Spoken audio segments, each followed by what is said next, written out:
we can't not talk about food and the diet, because not everyone knows how long you were vegetarian and then vegan, and all this entire time that you're wasted, which you mentioned earlier. You were actually eating a healthy diet, you were going to the gym, you were working out, and taking care of yourself in a different way. And so you were a vegetarian, and of course, I guess being an actor, exercise routine is not all that uncommon, really. But why was it important to you to live that way? What's that story? Was becoming a veg, and then certainly we can talk about vegan. I'll tell you my whole long story of diet, and it's a long one with twists and turns. But 1970, I saw a slaughterhouse film around the first Earth Day. I got involved in all the sorts of environmental matters, bought my first electric car, started recycling, all that stuff in 1970. Also became a vegetarian. And because I just saw that footage, and I went, I can't ever be part of that again. And from that date to now, I haven't had veal, lamb, pork, beef, anything like that. But for a while in my delusion, I ate chicken starting in 78. I went, oh, I got to, because I'm married and my wife is having steak all the time. Compromise, she said, we'll have some chicken. And I started eating chicken from 78 till 82. No, till 92, I think I did. No, maybe, whatever. For a few years, I ate chicken, being deluded into that free range idea, the notion that they're wandering around, in a field somewhere. That's not the case. So I stopped eating chicken. I became a vegan in 92. But now, I hope it doesn't disappoint you, but I'm now 98% vegan, but I'm kind of a vegan. There's some stuff that is not purely vegan that I do, but I certainly don't eat any animals. So I love it. Yeah, I'm doing the best I can. I wound up, and we'll talk about this later, I'm sure, but I wound up with Parkinson's disease. So there's some things that I'm having that wouldn't be considered at all vegan. But again, no chicken, no beef, no lamb, veal, pork, anything like that. And I strive to be better, and I know it will be better if I have a few more years, and I think I do. So I'm understanding. So you're not eating it, but there are certain things in medicines and such. Yes. Yeah, I get it. Okay. Yeah.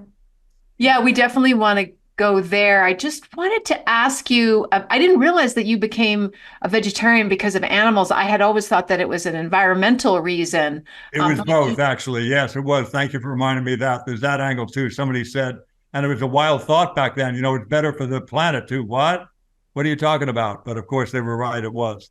Yeah. Yeah. Do you have any tips for our audience, as someone who's, like you said, it's an evolving thing, for someone who wants to be better in terms of their diet, or maybe even lives with people who aren't eating the way they aspire to eat, and how they can stay on that path? I think do the best you can. Wherever people draw the line, I applaud them for going that far in the 10K of life, but make it to the ribbon, go all the way. And it's a healthy, wonderful life out there if you eat right. And I certainly have benefited from it my whole life. They say that Parkinson's, the cause of that is head injuries, which I've had a lot of, unfortunately, and toxic exposure. And I sadly have a good deal of both, more than any normal person. I worked over a trichloroethylene tank, for a while. What is that? That was at a place that Inspection Service was the name of the company. They degrease parts. When you put a part on a lathe or a milling machine, you have to use cutting oil, and that oil has to be taken off before the parts are shipped to anyone to be used. So I did the degreasing chore, which is done with trichloroethylene, highly toxic. And you do it till the room is spinning. Then they say, take a break, go outside for 5 minutes, come back in. There's no fan overhead, no ventilator, no mask, no respirator, anything like that. There was no OSHA back then, no Cal OSHA or National Occupation Safety Hazard Administration, nothing like that. So I also drank ant poison when I was a kid, crawling on the floor, 1 year old. We lived next door to a dry cleaners for years out in Long Island with perchloroethylene blowing in my window, 365, well, not weekend, not Sundays, I guess, but every other day. So I had a lot of toxic exposure. And I'm fairly certain that's what led to it. Head injuries and toxic exposure, some bad auto accidents where I really got clocked pretty good. But I'm still here, and I'm dealing. Here's the great thing. I've had Parkinson's since 2004. I didn't even know I had it, Alexander. I did not know I had Parkinson's. I was in such good shape this stuff was happening that they couldn't explain, but I was still like, okay, I'm still here, I'm working, and I got this minor inconvenience physically to deal with, but I'm fine. In 2016, I was starting to slur my words a bit. And I went, I got to go to a speech therapist to find out what's happening. After one session, the wonderful woman, Lisa's her name, she called up my doctor and said, why is there no mention of Ed's Parkinson's on his chart? I don't see it anywhere. My doctor said, that's what happened in 2004 when he came to me. We thought it was a brain lesion. We did all kinds of tests for Parkinson's and brain lesions, didn't find any evidence of it.